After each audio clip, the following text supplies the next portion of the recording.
I like to think that I give you pretty good advice here on this channel. And today, my advice is how to avoid the bad advice. Let's get started.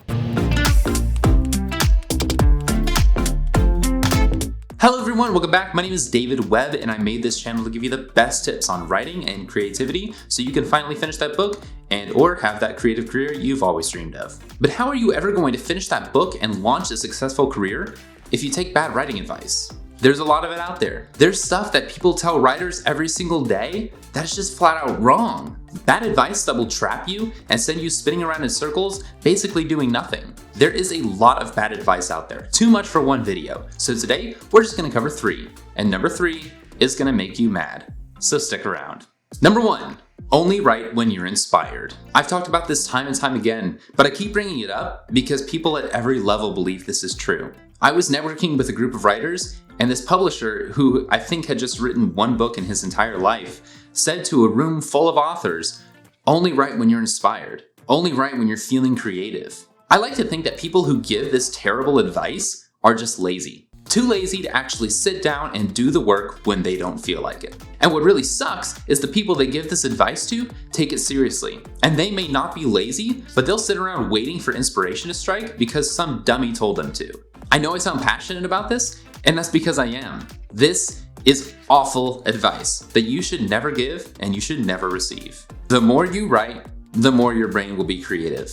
Your mind is incredibly malleable. It can be shaped, it can be retrained. You can train yourself to be more creative, and you do that by writing every single day. I'm not saying this is gonna be easy. When you start writing every single day, your brain won't wanna cooperate. But you've gotta push through and stick with it because in the end, it's gonna be so worth it. You're gonna be able to write consistently. You're gonna be able to be more creative consistently, but only if you write every day.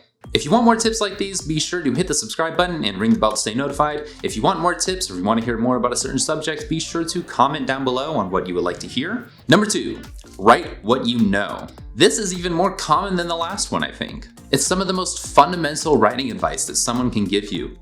Yet it's so wrong. If people only wrote what they know, we would have very few mystery novels, because not a lot of detectives are going to sit down and write a book. We wouldn't have any modern stories about the Old West. No historical fiction. I know the more I talk about this, the more you're realizing that this is extreme advice that shouldn't be taken seriously because there is such a thing as research. If you want to write a story about the Old West, study the Old West. A lot of people excuse this advice as just giving it to newbie writers, someone who's sitting down to write a book for the first time.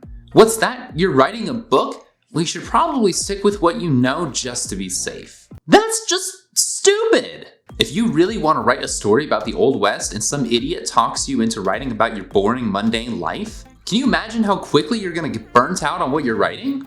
Oh no, you should just lean on personal experience and what you see in the world. That's ridiculous. Now more than ever, you have so much potential to be able to research literally whatever you want. The internet is a beautiful thing.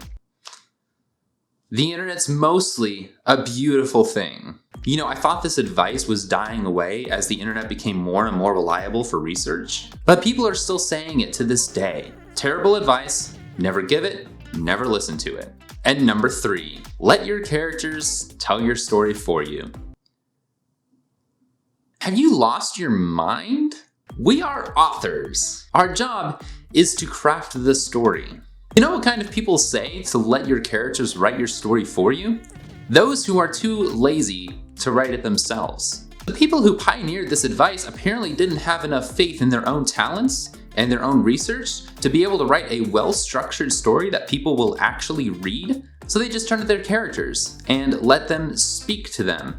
Which, by the way, if your characters speak to you, you should see a psychiatrist. There's a difference between putting yourself in the shoes of your character and having a conversation with yourself and hearing voices. If you're hearing voices, I got bad news for you. If you're letting your characters dictate what happens in the story, you're surrendering control to figments of your imagination.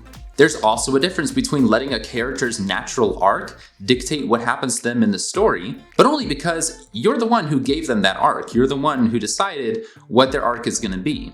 However, if you let the character determine their own arc, that's also just letting your imagination run wild with it. I know it sounds good. We're told to embrace our imagination, and to an extent that is true. However, there is such a thing as genre and reader expectations. Story structure. And don't think that structure is a scary word. Nobody sat down and decided, okay, this is how we should write stories. Modern story structure arose because people recognized patterns in the way that people told stories. Structure is good.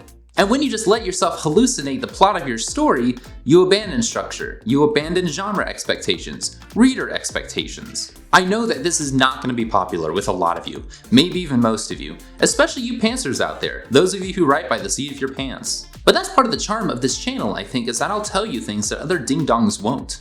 You are the author. You are in control. So write your story and don't let your characters be an excuse for lazy writing. Failing to consider the natural flow of the story, designing actual arcs for your characters, telling a story that makes sense and is not just a series of episodes of random things that happen to characters because you just have a vision of this happening to a character for no reason other than it just came to your head. I've talked enough about this that I'll make a separate video of this another time, but I'll leave you with that for now to think on.